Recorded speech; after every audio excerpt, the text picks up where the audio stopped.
us off.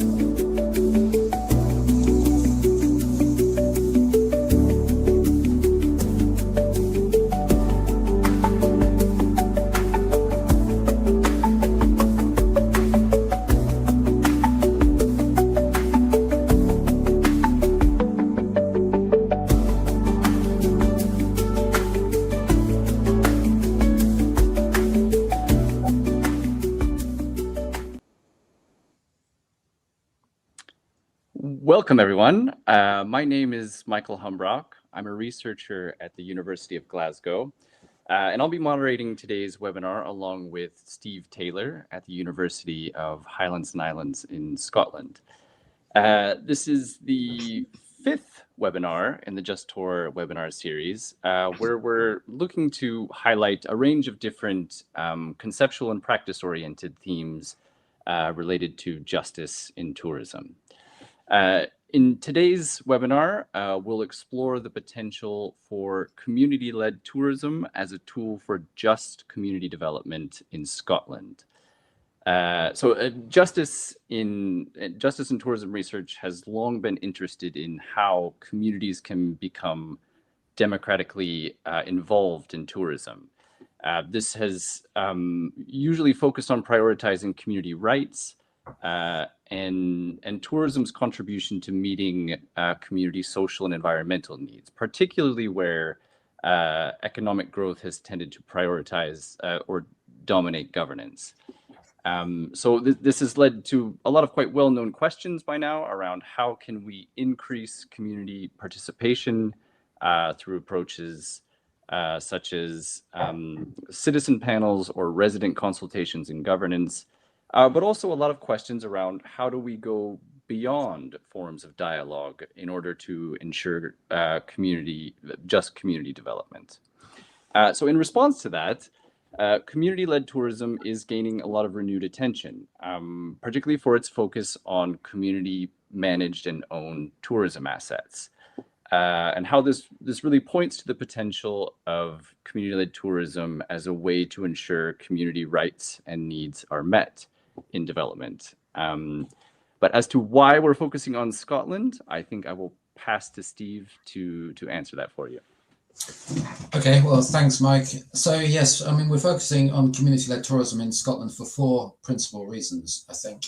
So firstly, that there's government support at the national level through the National Tourism Strategy, Scotland Outlook 2030, as well as through the missions of the leadership group for tourism. The second is legislation that supports community-led tourism, such as the Community Empowerment Act and also the Tourism Levy Act as well. Thirdly, we have a really active body to support and promote community-led tourism, and we're going to hear much more about this body from some of our speakers. And finally, we have lots of examples, we think, of good practice in this field. So we therefore think that Scotland's a really great example where effective and demonstrable community-led tourism is supported by governance frameworks. And we'll be exploring today not just community-led tourism in action, but also how governance can enable or indeed sometimes disable community-led tourism. So I'm going to introduce the speakers now. Can you please utilize the chat function at any time to ask questions to the panel, and we'll collate these for the question and answer session at the end. So we're going to hear a more academic perspective to start with, to contextualize community-led tourism, and then move from issues of governance to how community-led tourism is mobilized at ground level and the impacts that it's having. So our first speaker is Professor Sandro Carnicelli. So he's a Professor of Tourism and Leisure Studies and Deputy Director of the Centre for Culture, Sport and Events at the University of the West of Scotland in Paisley. So Sandro, welcome, and over to you. So thanks a lot. Thanks, Steve. Thanks, Mike. It's lovely to be with you all here. First of all, I want to just introduce myself, as Steve said. So I'm Sandro Carnicelli. I'm originally from Brazil, but been in Scotland for about 15 years now. I'm a professor of tourism and leisure studies at the University of the West of Scotland.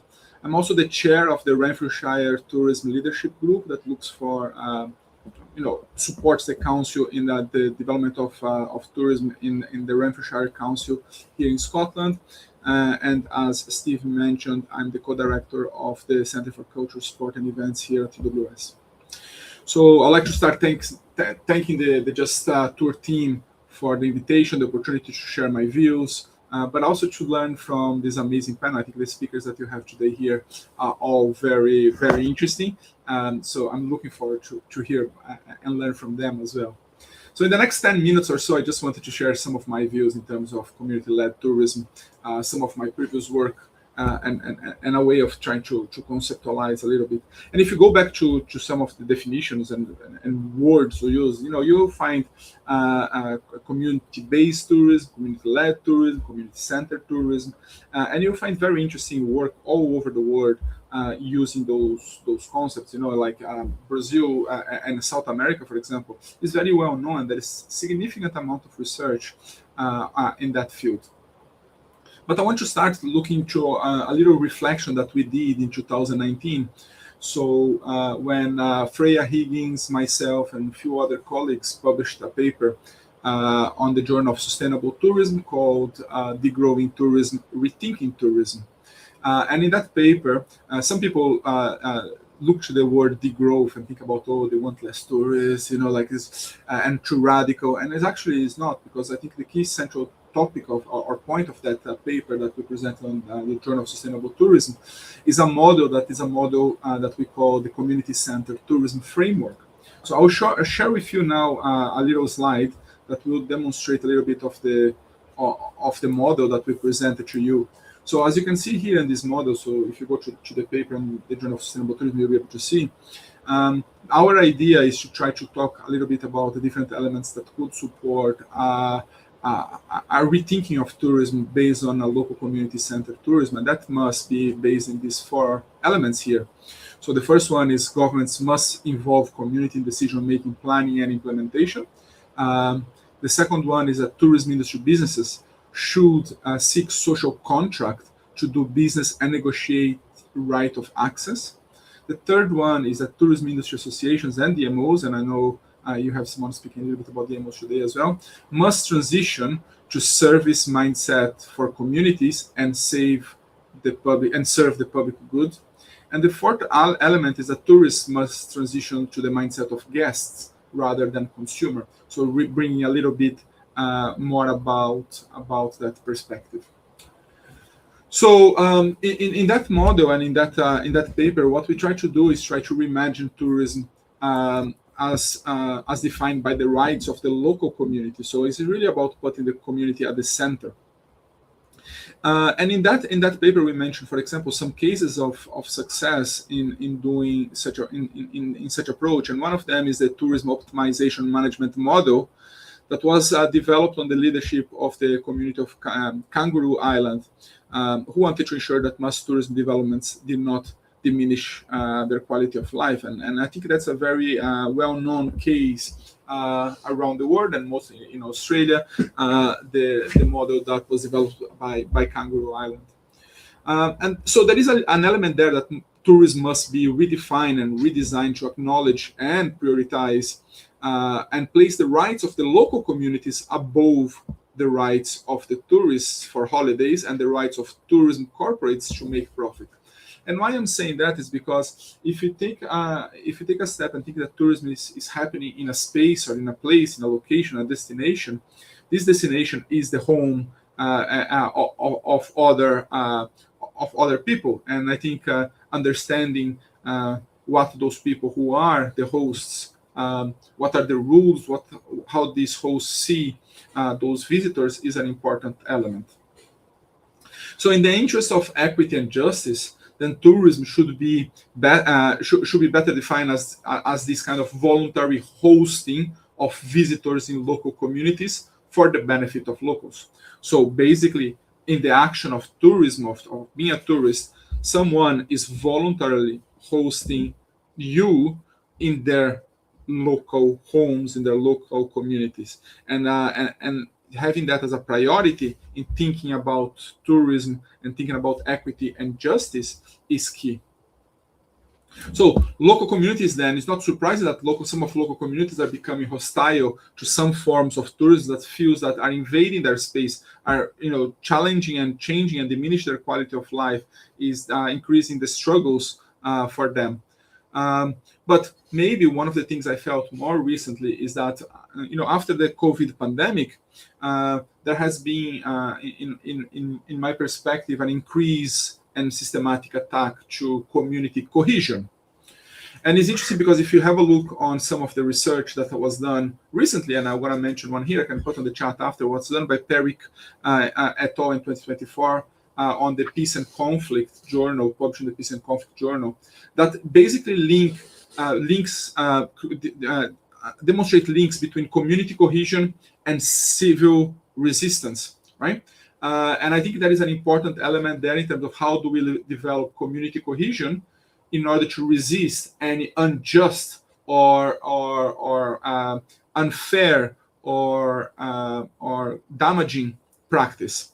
And in their work, they looked to 49 communities across the West Bank and Jerusalem with geocoded data of settlements and surveillance infrastructure. And they saw that community cohesion predicts increased willingness to resist directly and indirectly via perceived community norms of solidarity. So solidarity playing a very important element there. But in communities that are closer to settlement or surveillance infrastructure, there was a decrease in community cohesion. And that creates a lower expectation of solidarity with resistance and less willingness to engage in resistance. So if you want a more just tourism that looks to resist unjust practices, exploitation, we basically need to increase community cohesion. And in that sense, for example, you're going to hear today from Scotto, who's doing a phenomenal job in Scotland to increase that community cohesion, not only by bringing close the community tourism agents or stakeholders, but also by encouraging these agents to act as a catalyst for local bonding systems and cohesion within the community. So the Scotto plays a role not only bringing the tourism agents together, but encouraging those agents to go back to their communities and make sure that community is cohesive. So what I would encourage us all to research and act is to support the development of cohesive and caring communities. And why I'm saying caring communities? Personally, I believe that care is the element that will help us towards cohesion. In a piece that I published with Carla Bullock, and it's called The Theory of Care to Socialize Tourism, we argue of the relational aspects of care. So etymologically, if you think about the word, we see care as an evolution of the word cura, and that's used in the context of love, friendship, and devotion towards something or someone. But it's also a word derived that came from the words cogitare and cogitatus, that is more connected to elements of contemplation, thinking, and bringing attention to something. So the essence of the word care is relational. And by following the work of Ivan Illich, we can appreciate care as a relevant to conviviality. And his book on tools of conviviality is really interesting. And care as a key element for us to live together. So to Illich, it is only by learning how to live together that we'll be able to tackle some of the elements of ecological crisis, for example. So as we claim in the theory of care to socialize tourism, to rediscover our capacity to care is to rediscover our own humanity. And as a social beings, communities of caring and caring communities should be central in the development of a better tourism, a tourism that protects the environment and contributes to the well-being of hosts and guests. So I strongly believe that, if we start to center our elements of care within our communities, those communities will be more cohesive and stronger and able to not only protect their environment and protect their resources, but also be better at hosting visitors. Thank you. Thank you very much, Sandro. That was really interesting insights there. I particularly appreciated your point around community cohesion and local bonding. The tourism industry is notoriously fragmented, and I think this is a key theme we can pick up particularly in relation to SCOTO and what kind of community cohesion is coming together using community-led tourism as a catalyst for that bonding. Okay, so thank you, Sandro. We will now move over to Constantia. Yep, and I'm just going to give a quick introduction. So yes, Professor Constantia, I think I'm going to mangle your name here, but Anastasiou. That's great. Okay, thanks. I think you're being kind. But Professor of Tourism at Edinburgh Napier University, and I'm reading this off my sheet. Research lead for tourism in the Tourism and Intercultural Business Communication Group, which sounds yes. Hello, good morning, and thank you, everybody. It's great to be here, and thank you for the invitation to present my thoughts around the topic. It will follow up on some of the points that Sandro was talking about in relation to how different destination organizations in particular are engaging with community. So this is work that has come out from a bigger project on the state of destination management organizations in Scotland. So if we could go to the next slide. One of the things I think which makes Scotland quite an interesting case that Steve touched upon at the beginning is the range of community-related policies that exist and the way that community focus has grown over the years since the development of the Community Empowerment Act, whose purpose was to actually see how we can make communities, bring communities to the forefront of national policies. And over the years, other policies have come across, such as the Local Governance Review in 2018, whose purpose was to actually look at how we can devolve more power and more authorities at the local level. And community features as one of the national outcomes for the National Performance Framework, although when you're trying to actually look for some statistics around it, not all the indicators are there. So there's certainly an aspiration, if you like, from a national policy level to look at ways that we can involve communities, that we can bring communities more to the front. And if we also look at just hot off the press, just yesterday, the policy, the Community Wealth Building Act has just been approved. And this is giving hope that it will radically revolutionize, if you like, local economies, how local wealth is created and how resilience is built into communities.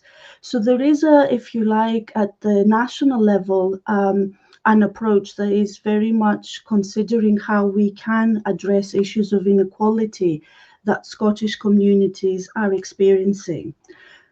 I'm conscious that Steve mentioned at the beginning that communities is also one of the priorities in the Scotland Outlook 2030. But I noticed the wording in that statement, improved community well-being.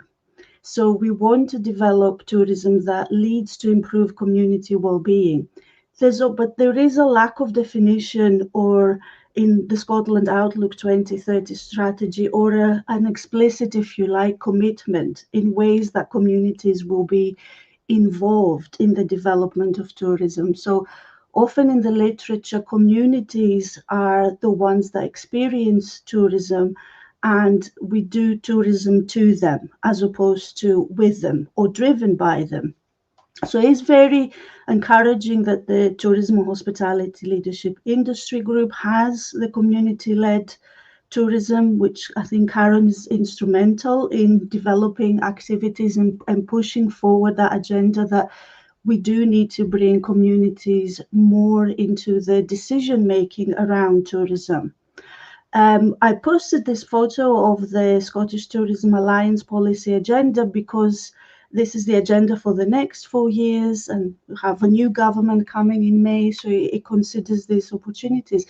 It doesn't mention community at all, which to me is surprising. And I think from an industry point of view, we need to be perhaps a little bit more honest about how hard we try to engage with communities.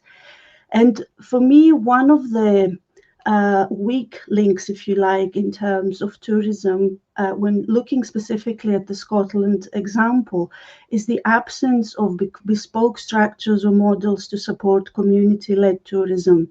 And this is why the work that SCOTO carries out, I think, is so fundamentally so important.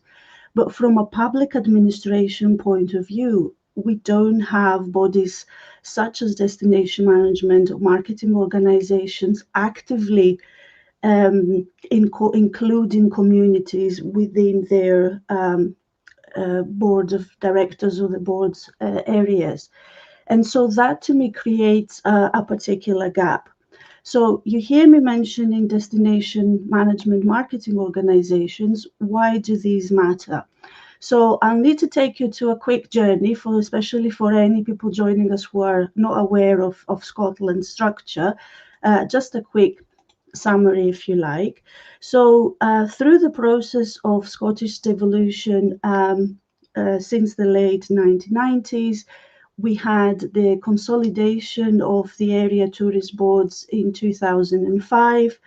And through that process of centralization, bottom-up organizations emerged in territories across Scotland to cover that gap, to address that perceived gap that the centralization of Visit Scotland powers to largely Edinburgh was bringing about, and this desire to have more control about how destinations are marketed, how products is being developed. So I originally took a study back in 2014, a few years after that sort of creation of the new structure, to see how these organizations were formed. And I revisited them again in 2024, just to see how important disruptive events such as Brexit, COVID-19 were affecting how these organizations considered themselves and how they were adjusting, if you like, to change. So this was an important context post-COVID. A lot of the organizations we found had to take quite important emergency measures, as it were, to handle the aftermath of COVID-19. So, as you might expect, resilience was a big issue.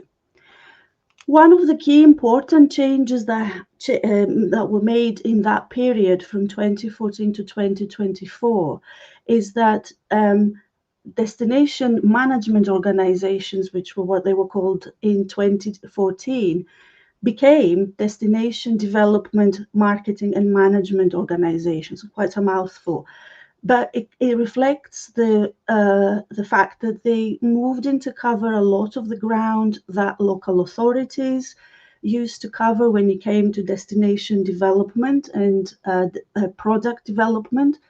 They shifted more towards sustainability and resilience and making the destination more resilient. And they became the conduit between the public sector, the private businesses, and local communities. And this is a quote from one of the people that we interviewed around how the DMOs, how the local DMOs actually deliver a lot of the national level policy, whether we're talking about Scotland Outlook 2030 or whether we're talking about the government's bigger visions around local development. So they were increasingly expected, if you like, to cover those areas where public level governance, if you like, had been removed. And what is important to note here is how these organizations have evolved. often in the literature, you'll find reference to destination management organizations that have a degree of central funding, so they will get, and maybe some funding coming through membership.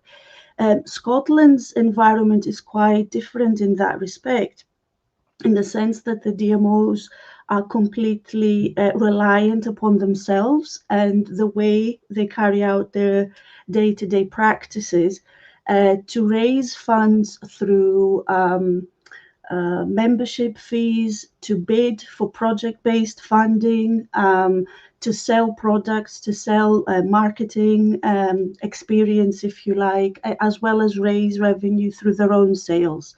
So we end up with quite a mixed type of organizations, very much embedded in the local environment and the local circumstances.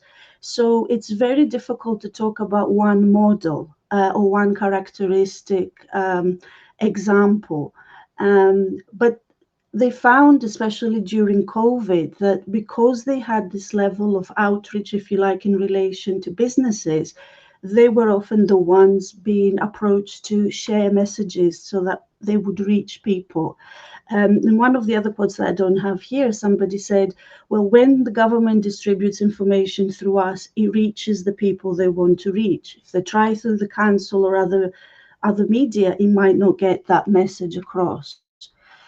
So they have all this responsibility, if you like, and sometimes reluctantly cover these areas, as I said, that the reduced funding for local councils and meant that it has been created, and the fact that local councils are not as heavily involved in tourism management aspects as they've been in the past.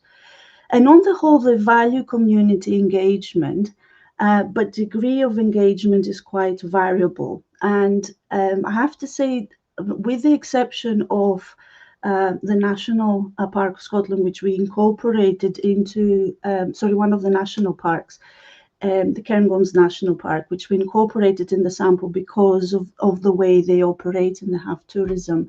They are the only ones that actually draw board membership from community organizations. It's very different type of community engagement or facilitation that happens through the DMOs.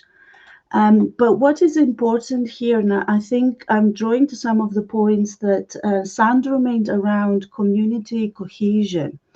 And when asked about how do you engage with community, what does community involvement look like for you, a few people actually highlighted that we are local DMOs.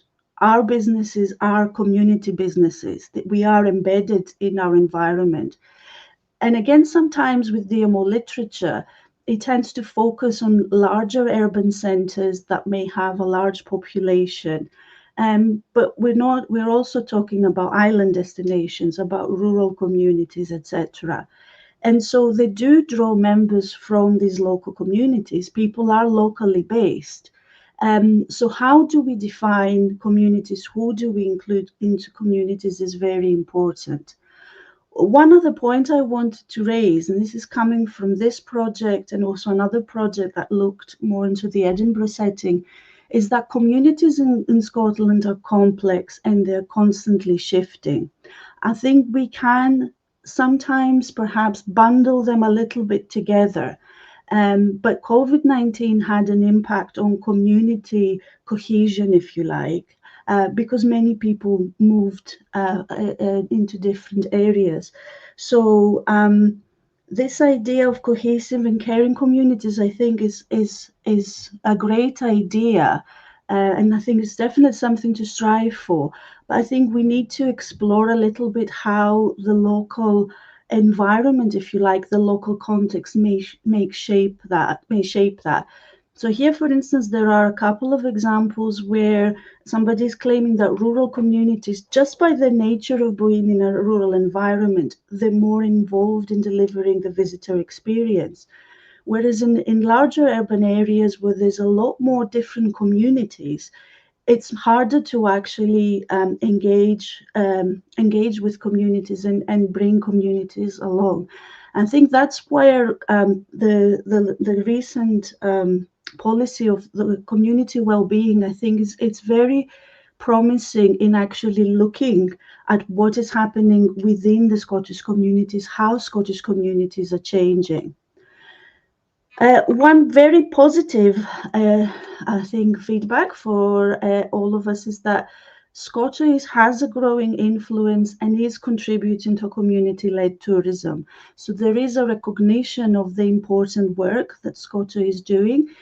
This longer quote actually says, is Scotland a DMO? It is kind of a DMO because it is developing and marketing and helping places develop themselves.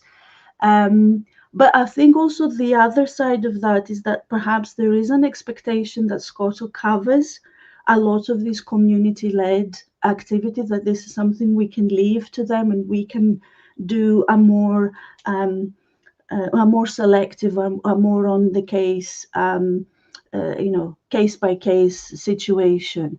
So, and I think that can be a challenge for Scotland. That's perhaps something to discuss with Karen, that sort of idea of their growing influence in the space that they cover. I then looked a little bit more around the type of activities that they undertake. There is a lot of work in terms of information sharing, promotion of community events. So if local communities are putting together activities and they want to market themselves, they want, again, because the DMO has the marketing capacity, might have the media, they will approach the local DMO to help them with advertising the event.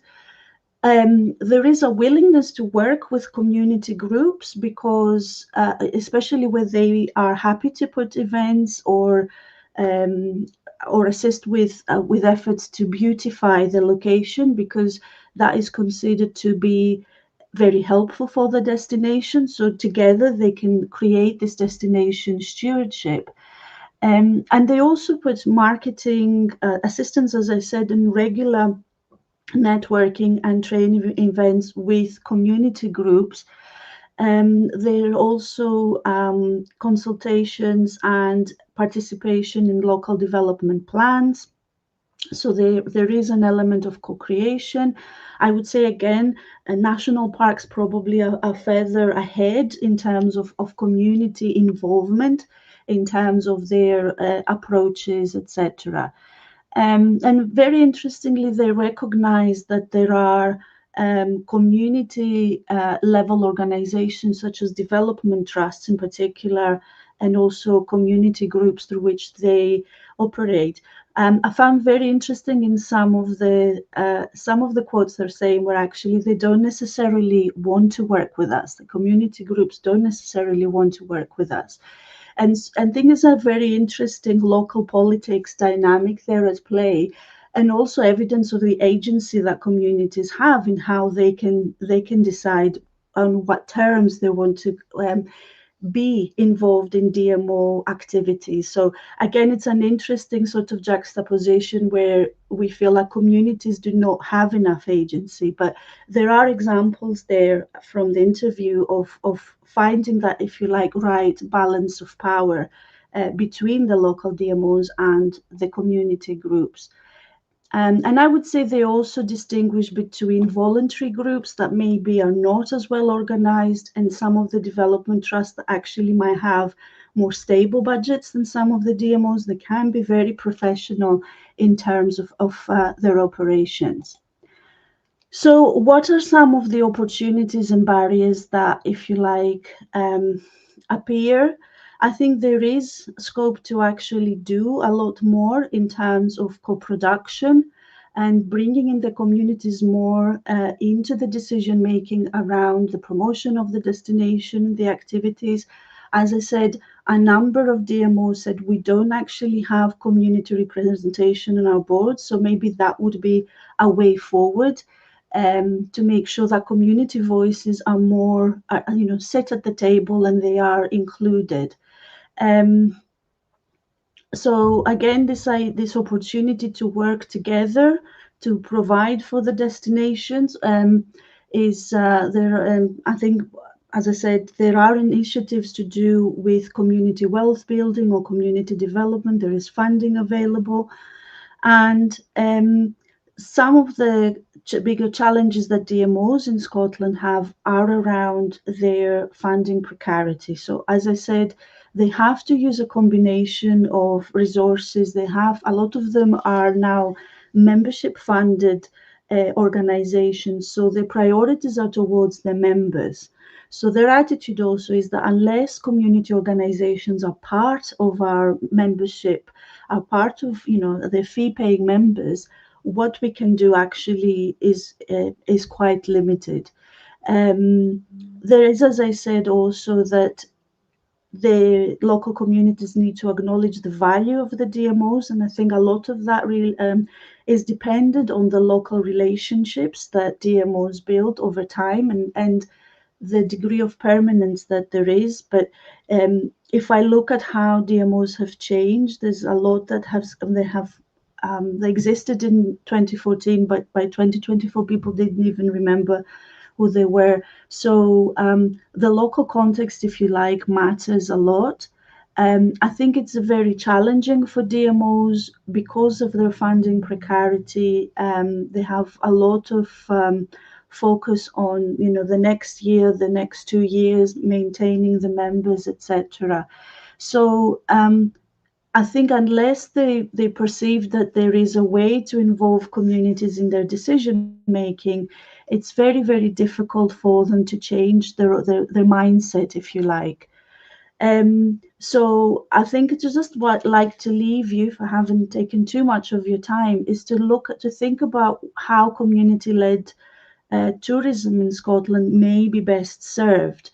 So I think the work that organisations like SCOTA do is very important, but you do need then local development, local organisations that will then carry forward the activities or the vision, if you like, for the area.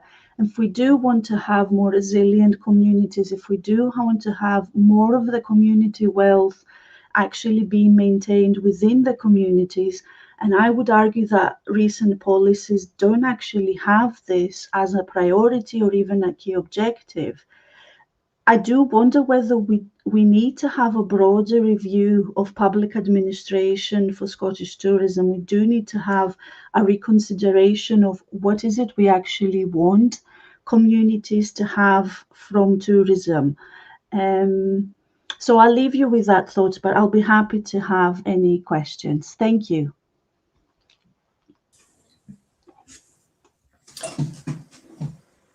Thank you very much, Constantia. That was great. Yeah, just good to hear about the range of policies and agencies related to community-led tourism. Good also to hear the breaking news about the Community Wealth Building Act as well. Before we move on to the next speaker, there's been some questions about how you actually ask questions or comments or make comments.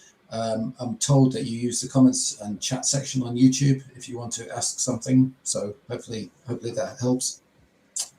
So we're now going to move on from more contextual presentations from Constantia and from Sandro to presentations that really talk about community-led tourism in action or on the ground. Now, we were due to hear from 3 presenters. Unfortunately, Russell is not able to join us this morning for personal reasons. So we're going to move on to David McCubbin, who is chair of Discover Cullen, promoting what I understand is award-winning Cullen on the northeast coast of Scotland, as well as one of the directors of Scottish Community Tourism, SCOTO. So David, over to yourself.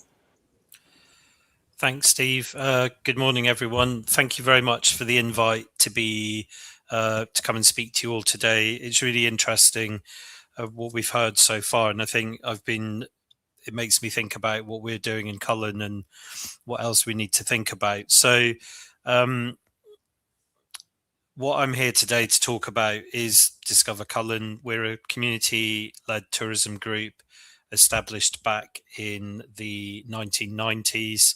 The reason that Discover Cullen was set up was the National Tourist Board at the time withdrew their funding for the Tourist Information Centre that they operated in Cullen, and the community, whether that was local residents, community groups and businesses, didn't want to see the end of the Tourist Information Centre.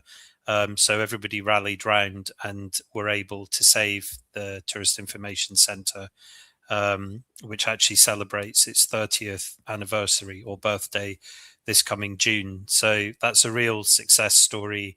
And I think the interesting thing for us is that the language about community-led tourism is a relatively new thing. And I suppose in a roundabout way, in Cullen, in a small scale, we've been doing that sort of activity for 30 years, but didn't necessarily recognize it as that or see it like that. But the principles of community-led tourism is what we do. So in terms of Discover Cullen, it's entirely volunteer-led, self-financing, and community-based and locally accountable, which is really important.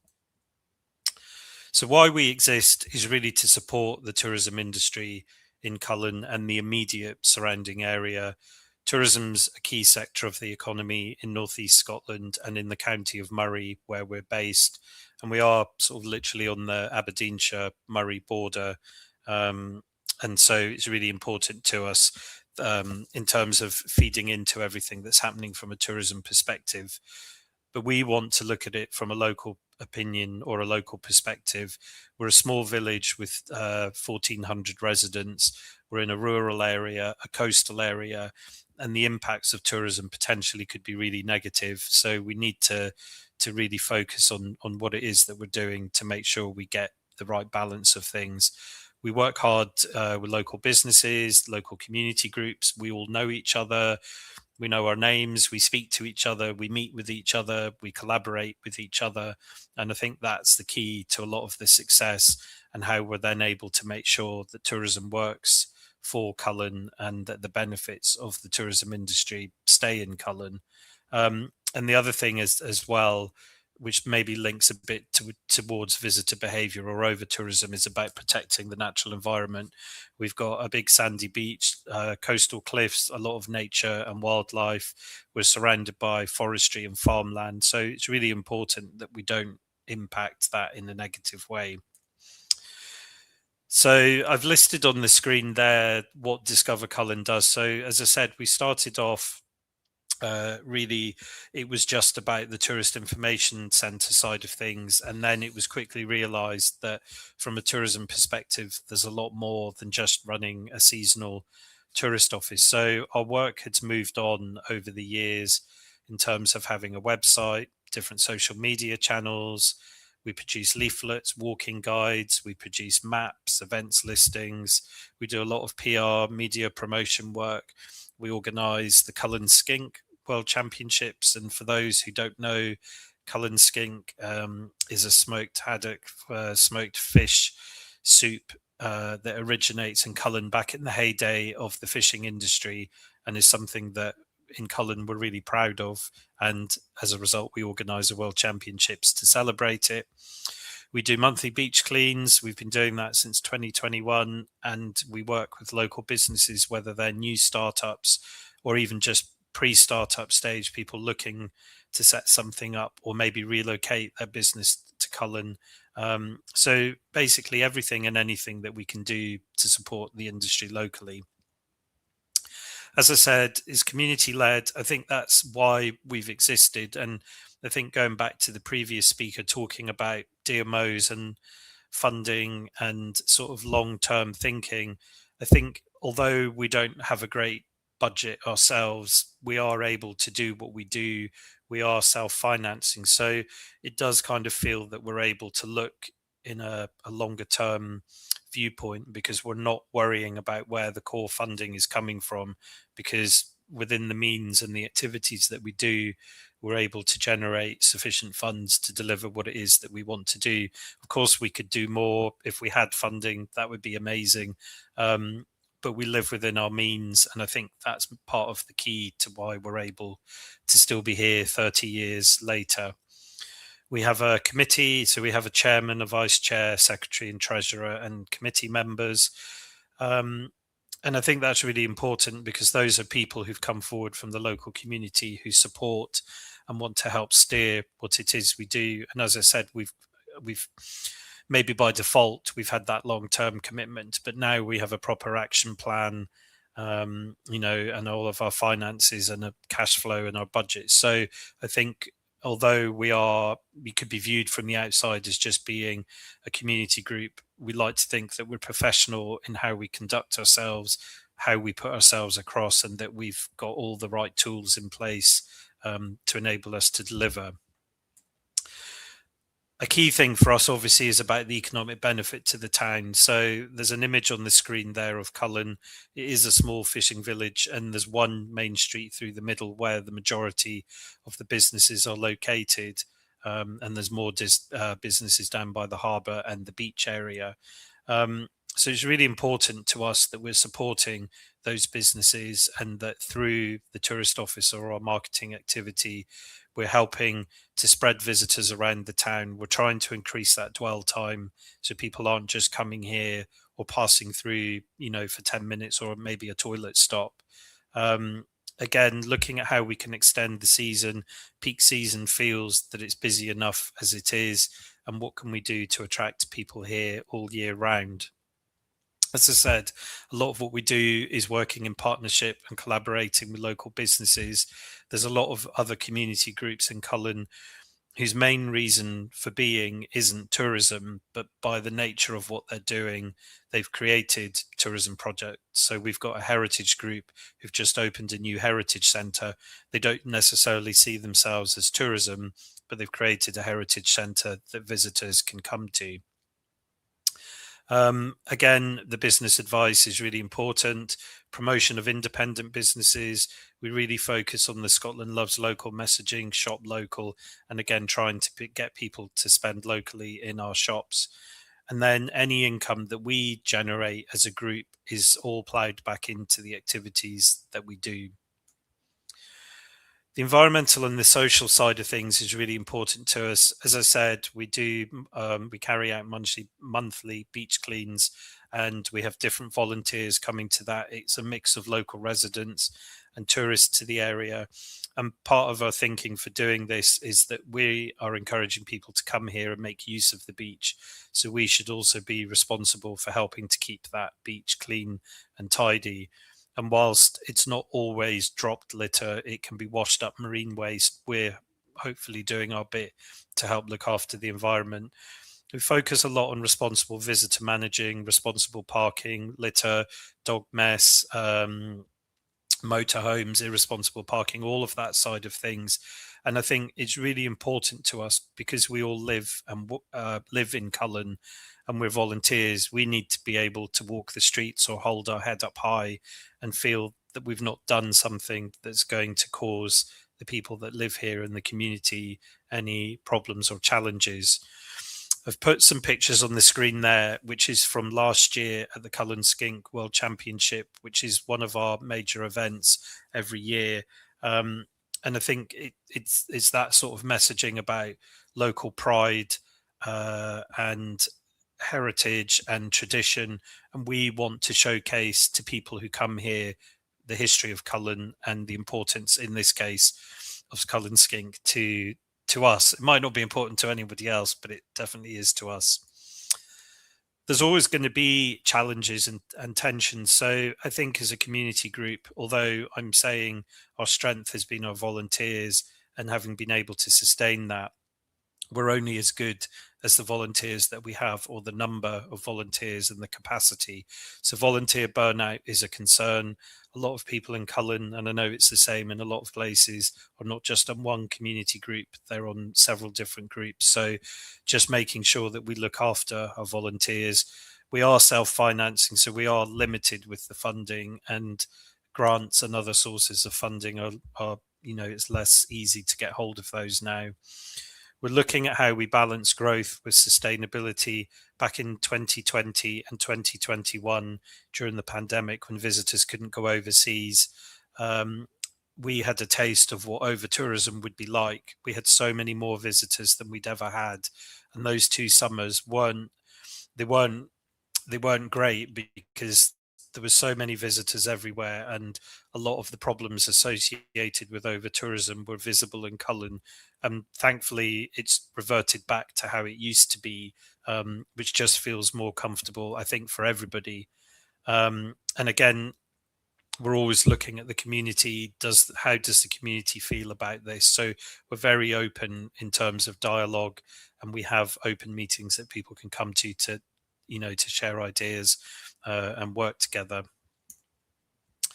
So what does Discover Cullen tell us about community-led tourism? I think from a volunteering perspective, it shows if you have a strong group that works well together and well with others, you can do something for the long term. As I said, it's 30 years this year since our group set up, and we'd like to think that we'd be here for the next 30 years as well. Collaboration is key. I think those open communication, knowing everybody who's who, what they're doing, has been really important to us, and I think has enabled us, particularly since the pandemic onwards, to achieve a lot more than we did in our own right previously.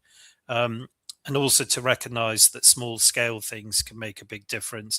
It doesn't have to be multi-million pound projects. It could be a community initiative or project that actually makes a big difference. And I think ultimately the fact that we all care about what it is that we do, we feel passionate. Volunteering is voluntary. We don't have to do it, and we choose to do it because we feel we've got the skills or the experience. We want to make a difference, and actually we enjoy doing it, which I think ultimately is what it's about for me, and being able to meet people who come here and showcase how great Cullen is. I think that's my last slide. Yep, I think that's me finished. Thank you very much. Sorry. Hi, David.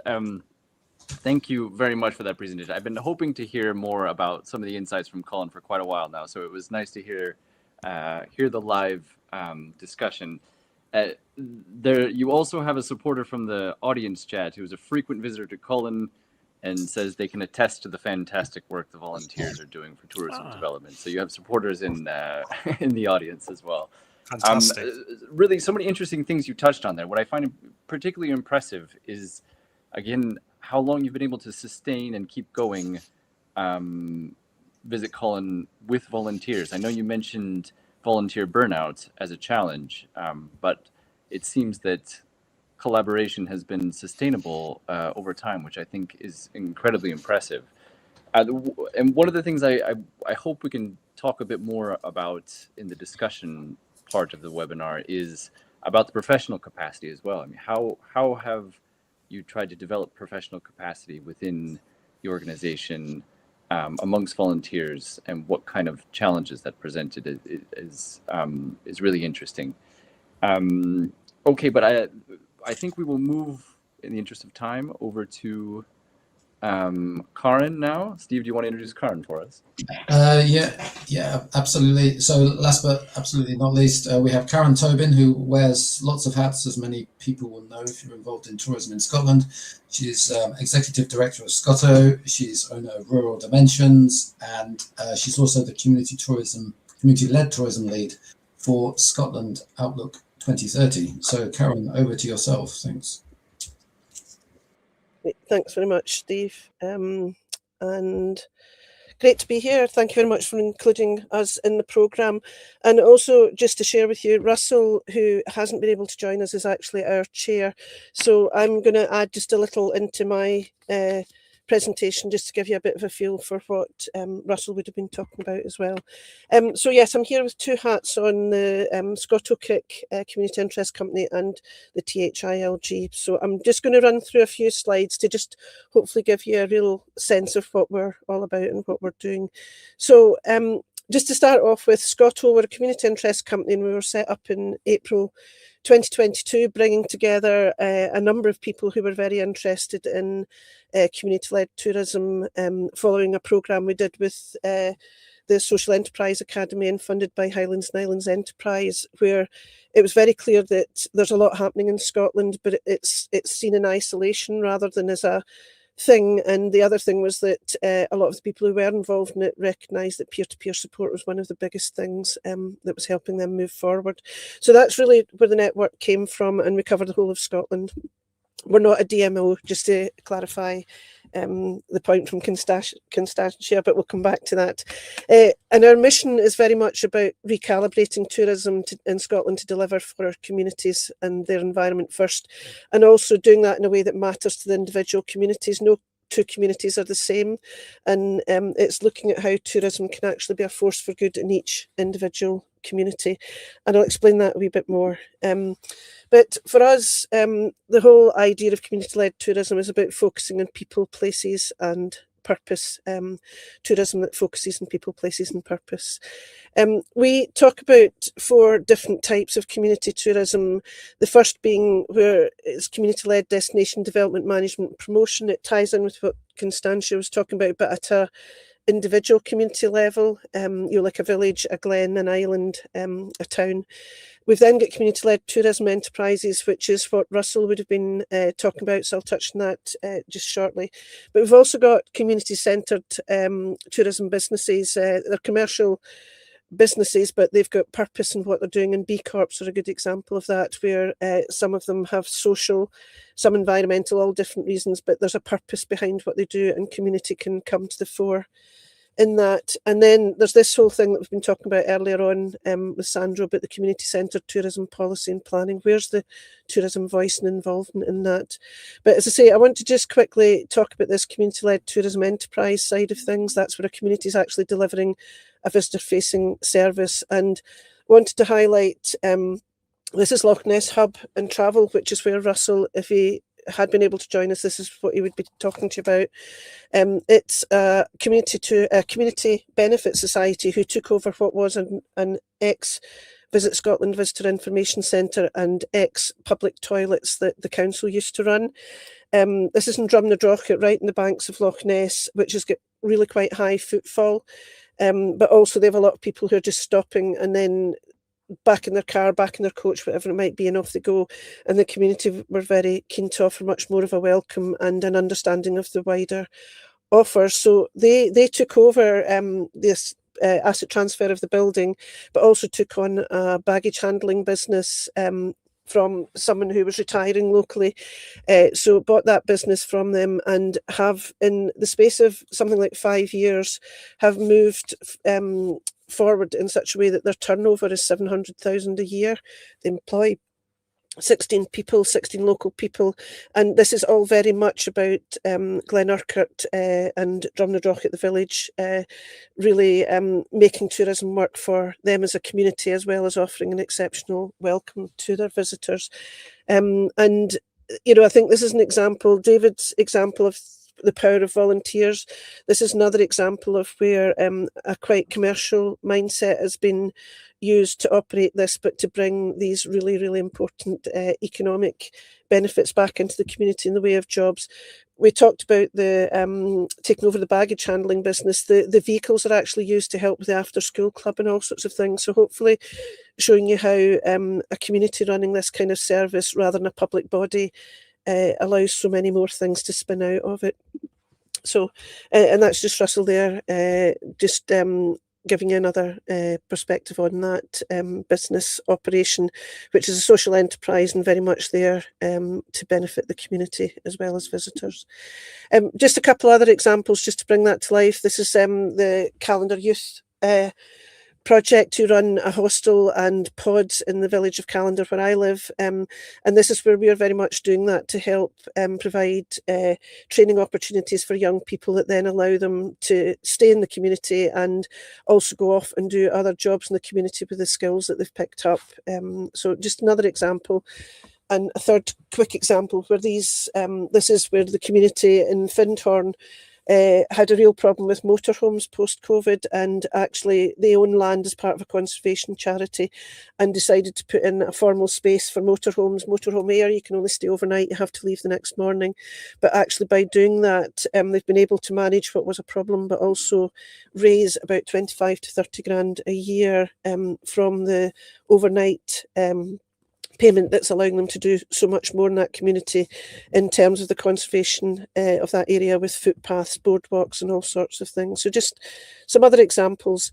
But hopefully you can see some of the philosophy behind what we're all about is a happy place to visit must first be a happy place to live and also to work.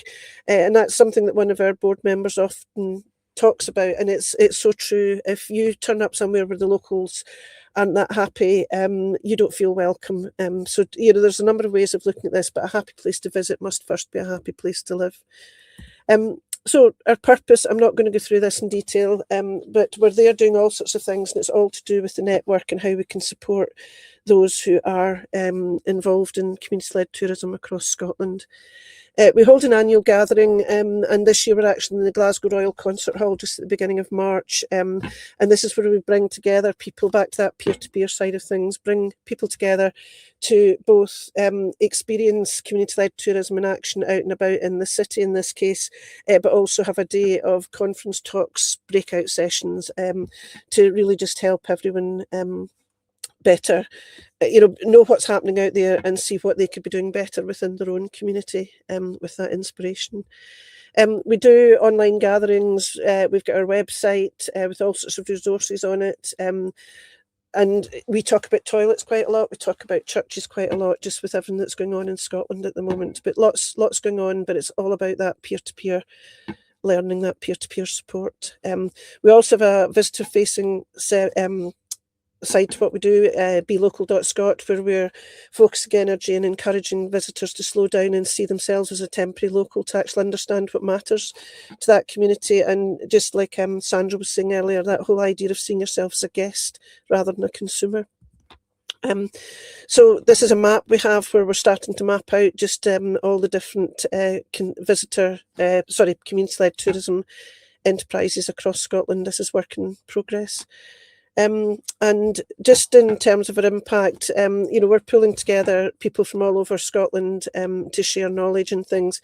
There's some stats there. I'm not going to focus on the detail, but just case studies, networking opportunities, webinars, and also supporting communities through our Press Pause programme. And just to explain that a wee bit more, this is where we've been working with these communities. The green arrows are the ones that we've worked with, the ones with the yellow colour are ones that we're talking to at the moment, but very much about bringing business and community interests together within a community to explore what is and isn't working and what could be done differently or better. And part of this is about really honing that voice on behalf of the community, helping them think through what is really important to them so that they can convey that when they're talking to other players in the tourism industry.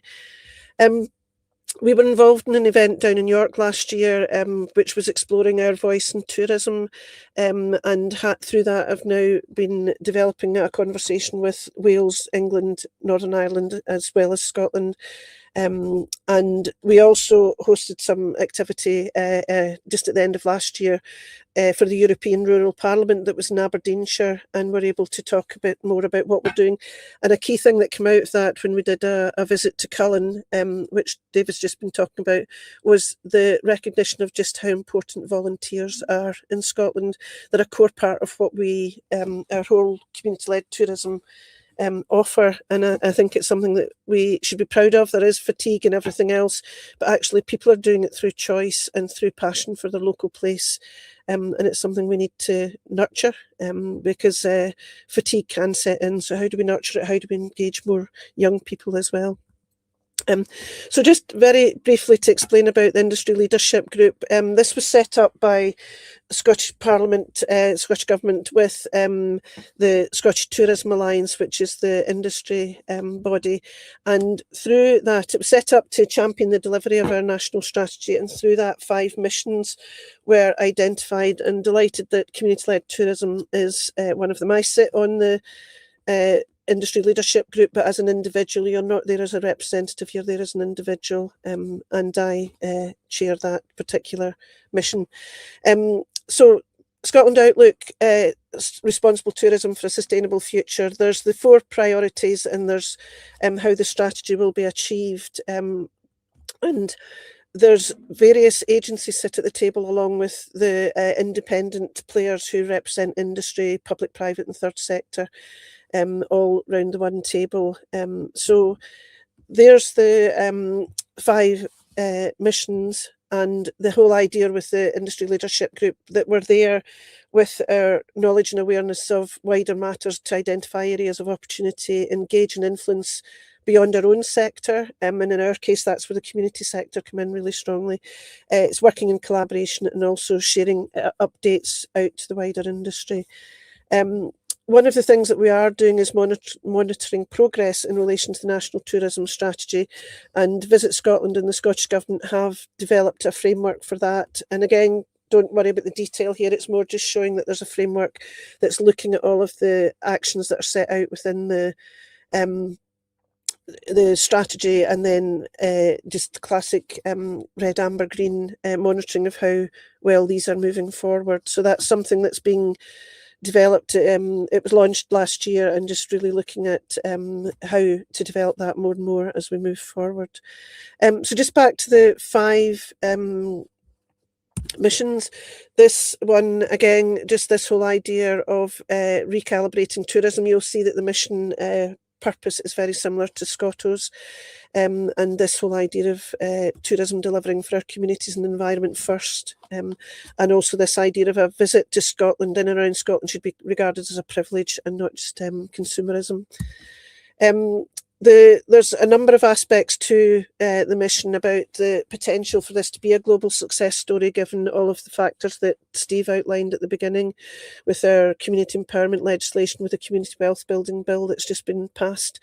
But it's also about embedding understanding, because what we're finding more and more is a lot of people just don't understand community-led tourism. They don't get it, but once it is explained to them, it's like a light bulb coming on.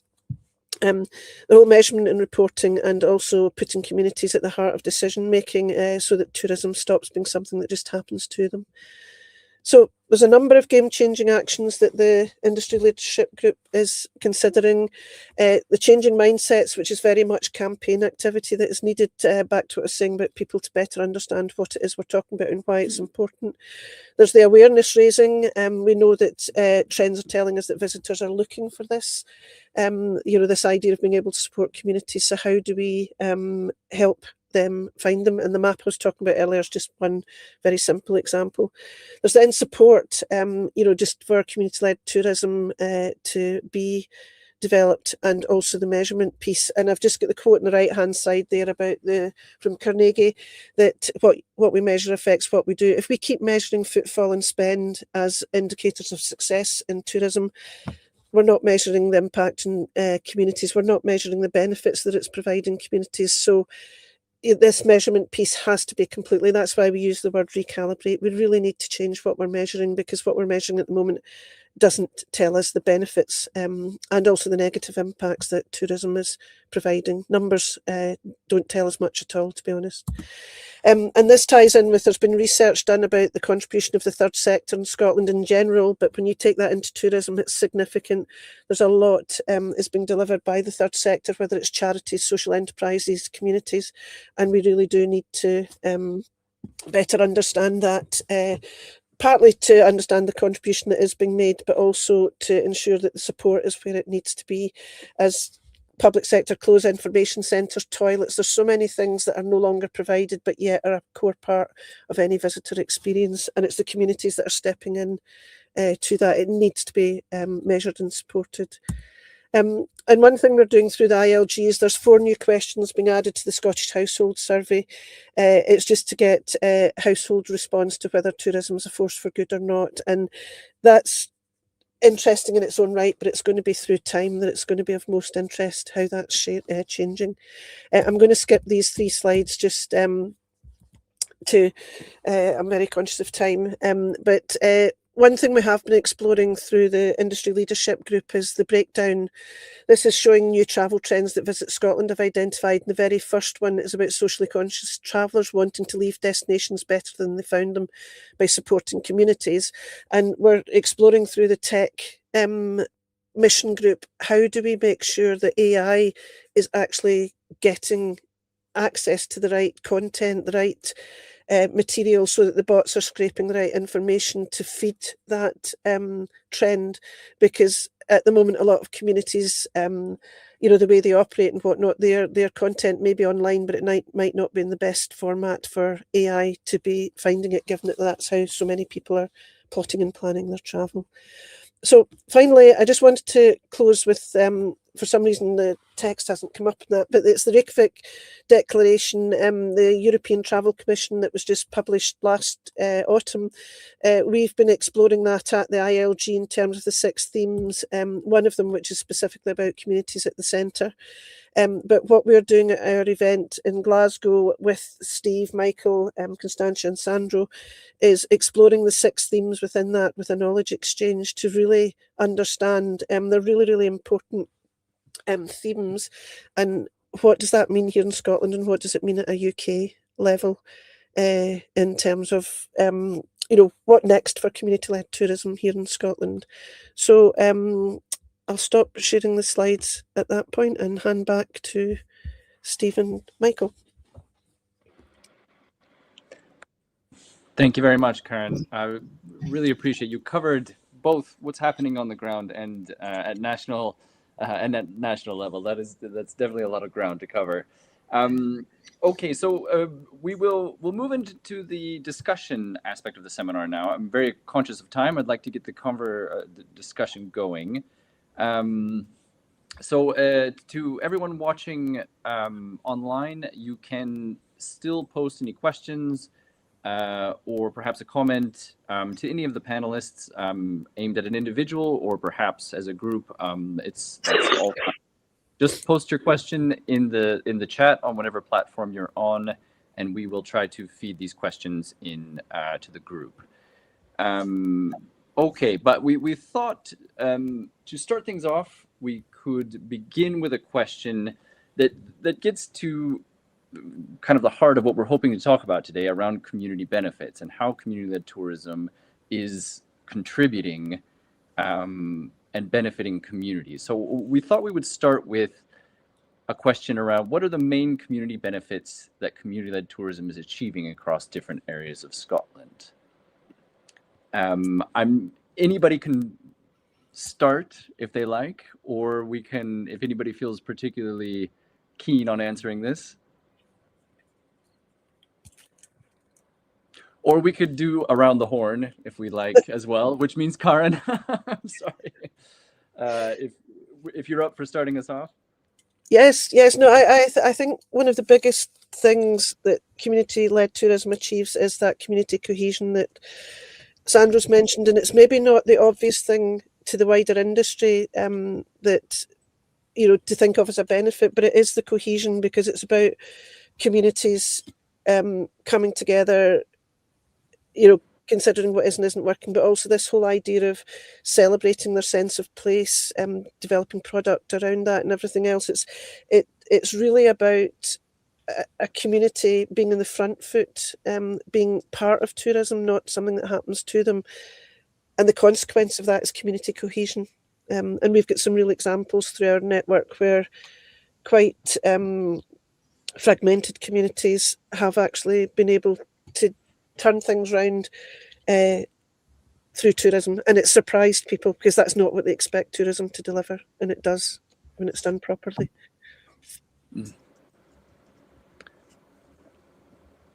If I may add to what Karen has said, I think it's very, especially in communities in rural areas, it can create more things to be proud of, and it can generate for people the sense that they are in control of their own economic activities. I think within urban areas, perhaps we have more space to cover. I think it's because the message needs to be a little bit different. The setup is different. But if we want our rural areas, our remote areas to actually be places that people want to stay, then we want to maintain traditions that we might have. I think community-led tourism is a great way to actually keep people in the local areas. So and maybe even have new people that can come in and help regenerate areas. So depopulation, for instance, when we talk about Scotland, is a big challenge if we're thinking about island communities, rural areas, etc. So it can help, if you like, anchor people more to the place that they are. I think in an urban setting, there are a lot of other issues that come into play because communities tend to be more transient, spaces at a premium, access to public spaces, etc. Is is a more challenging environment on which to actually evidence the community benefits. So the mind shift there is a bit bigger. But I'm definitely thinking that to compensate for a lot of the challenges that we are experiencing through the growth of tourism, community-led tourism can be, if you like, a lens through which to decide what is it we actually value about tourism, what is it we want to have in our areas. And I think that is a conversation that we all have to be more honest about, because I think sometimes we tend to, yeah, I'm just saying, I think it's a conversation we need to have in Scotland, and I'll leave it at that. I'll let somebody else add more. Thank you. I think I would say, certainly looking at a Cullen perspective, that it's that opportunity to influence things at a local level and make things happen. So we're not in control of everything, but we can influence, or we can deliver things ourselves and maybe respond quicker to something, whether it's a problem or a challenge or an opportunity. There's mechanisms in place to do that. So I think that's quite important as well. I'll add then as well. Just everyone needs to talk. I'll talk a little bit as well, and I'm sure Karen will have lots of other more practical examples of community benefits, right? Because as soon as the community starts to be cohesive and talk to each other and share knowledge and share awareness, then you're gonna send, okay, someone can get a funding to do a toilet, someone can get a funding for an accessible space, someone can get a funding for a new technology system. And we see that in the Highlands, for example, you see the transformation in access to internet or access to roads. There are changes that are happening across the years, and a lot of that is because of the conversations that are taking place. So if any of you start to engage with Scott, you'll see that they share knowledge all the time. So the more the community knows each other, the more they share knowledge, and the more they can act both as a resistance against practices that they're not seen as appropriate. And we see in that case of those immigrants that were they were trying to deport in the south side of Glasgow, and the community came around and didn't allow, because that was a clear moment of cohesion and resistance to that moment. But if we link that to the tourism, we also have that sharing of knowledge where, a current scene, like people asking, well, what is the best online payment system that we can implement and how we do that. And that, so the cohesion brings knowledge, brings power, brings voice. And I think those are, the overarching elements that we'll see then transformed in the practical transformations in the communities. Thank you all for sharing your thoughts there. Mike, there's a couple of questions coming in through the chat, so maybe we can turn to one of those now. So first one from Anna de Jong. Good to see you online, Anna. It's aimed at yourself, Constantia. So really interesting. Could you share more on how community was understood by the DMMOs and who was actually being represented or considered as part of the community? Who was given a voice? Thank you very much for the question, and just to opportunity to elaborate a little bit on the community relationship, if you like. So they were identifying communities mainly in two ways. So one was the geographical communities. So based on where communities were located and whether they were within the geographical coverage area. I have to explain here again that because of the way that DMOs have emerged from the bottom up, the geographical areas that they cover can be very extensive. So within the regions, they might have local level DMOs, they might work with organizations, community level tourism, such as the one that we had the presentation from on Callan. And so they will use a variety of ways to engage with communities. They also acknowledge communities of interest. And so they recognize that because of the geographical coverage, because of their inability to actually represent, if we're talking about the Hebrides, for instance, the island setting there is very different. They see their purpose, if you like, is to define these communities of interest, to bring them together through their webinars, their training, their consultation sessions, etc. I think because a lot of the DMOs are locally embedded, so they are people who live in the communities that they are actually, they are part of these communities themselves. They do acknowledge more influential players. And so they will, I think, community trusts tend to be more strongly represented. Community councils are also acknowledged as representatives.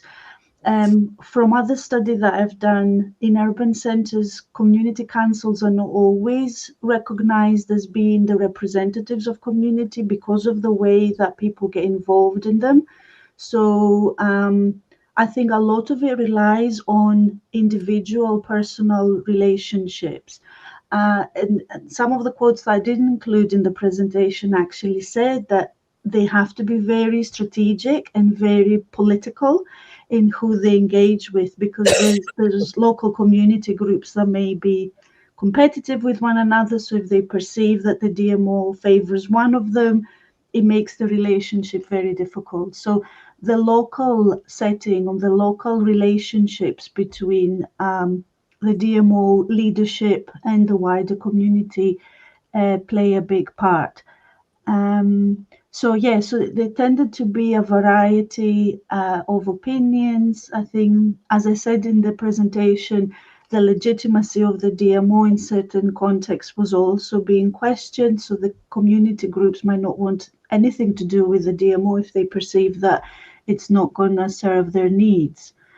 So hopefully I've answered the question here, yeah?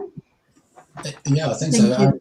Yeah, thank you, Constantia. And I guess in some ways linked to this, there's a question from Nick Davis, not necessarily for yourself, but maybe for anybody. So Nick is saying sometimes there's a disconnect between national or regional planning and community priorities, and gives an example on Skye. What is the pathway through community-led tourism for this type of situation? I mean, I don't. What, Constantia, do you Would you like me to start on that, and maybe others can join? I think it is it's a very interesting question because it connects housing crisis specifically to tourism. But I think we need to go maybe a step further outside that to look at how the housing market is actually regulated in the UK. And I think there is, if you like, a blind spot that we might have sometimes around tourism and impact on housing. That's not to say that there isn't a competition or there isn't pressure that tourism generates, but I think some of it sometimes is influenced by the way people actually think about investing in housing or thinking of housing as a way to invest their money, to give them an asset that they can use for retirement, etc. So I think for areas like Skye, which are highly dependent on tourism, there is certainly pressure.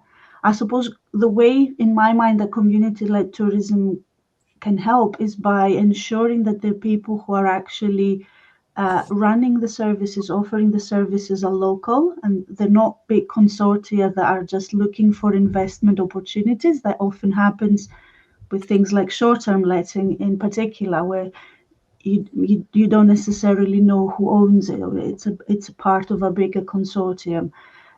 So I think that could actually help.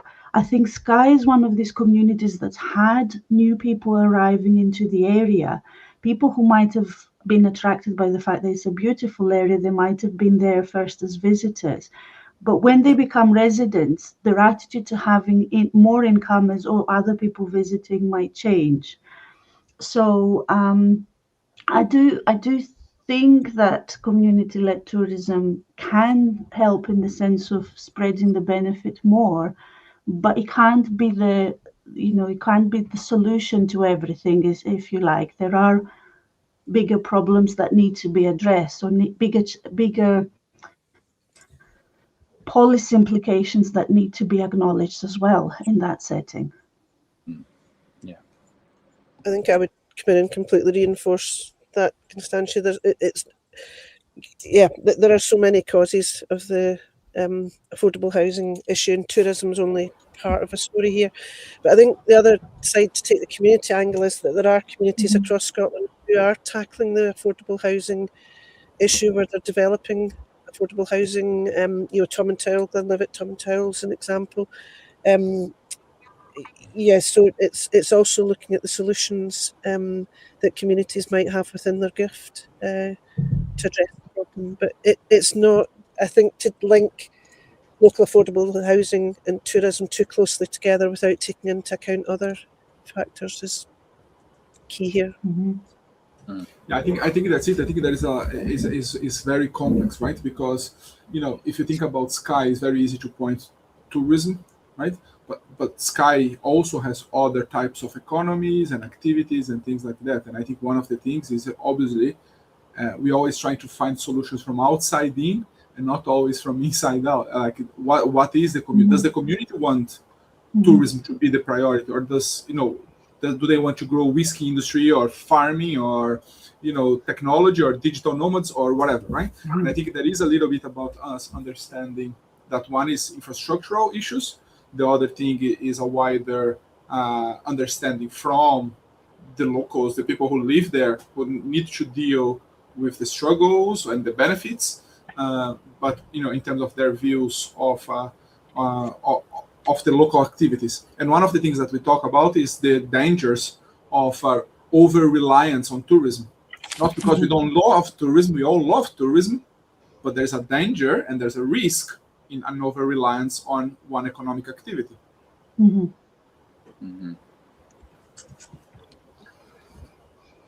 Okay.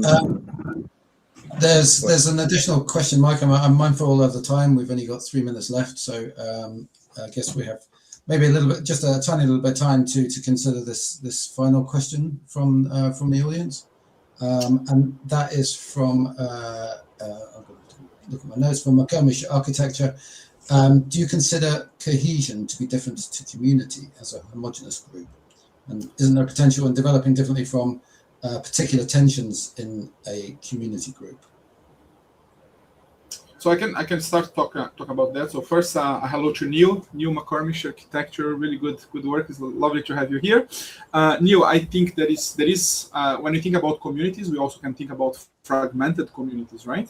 Not only cohesive communities. So there is an element of thinking about cohesiveness, and cohesiveness not necessarily is 100% agreement in everything from everyone, but it's about go back to that concept of conviviality that Illich brings, but also the concept of caring for what is the common. What is common in that community, what belongs to all of us, and how the ideas of conviviality can support us to have a better life together. So I think for me, the element there is, as a community, cohesive communities are the communities that can have those conversations about how to care to what is common. Would anybody else like to comment on that? I think one thing I would just add, Steve, is with the Press Pause activity we are doing, where it's really helping businesses and community interests. So Community Council, Development Trust, youth projects, local businesses all sit down and have a conversation about what is and isn't working and what could be done differently or better.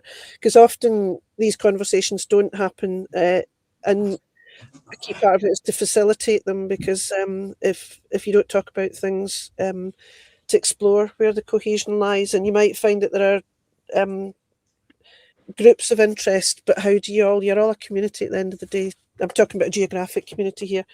How can you all work through what's best for the community rather than what's best for individual businesses, what's best for individual landowners, what's best for the community. So it's more just to flag that we've been doing this, and it is working with a number of the communities we've been supporting. It's made a big difference. Others, they're on a journey, but that's the whole point of community. It's got to be their journey. Okay, well, thank you, Karen. I'm aware that it's 11:30 and we're scheduled to finish. I mean, I think that's some nice words on which to actually finish. So I would just like to say, thank you to everybody for joining us today. Thank you for your questions. Thank you to Constantia, to Sandro, to Karen, and to David for joining us. Thanks very much to Samantha, who's in the background, making sure that everything has run smoothly. And and thanks to yourself, Mike, really, for your hard work in organising this. Steve, I can't hear you. I've had a technical difficulty, but I assume you're passing over to me. So again, I'll just to reinforce what Steve said, to thank you to all the panelists for joining us and the insightful conversation coming from your presentations and from the discussion. I quickly want to have a spot for our next webinar, which will be happening on Tuesday, May 5th. And we'll be talking about responses to contestations of touristification. So you can already register now, if you like, by following the QR code, or you can also go to our the Just Tour webinar series webpage and find more information there. So we hope you can join us. But again, thank you to the panelists and the audience for joining us today, and thank you to the events team for organizing and supporting the webinar. We certainly couldn't do it without your support, so thank you. I hope you all have a great rest of the day.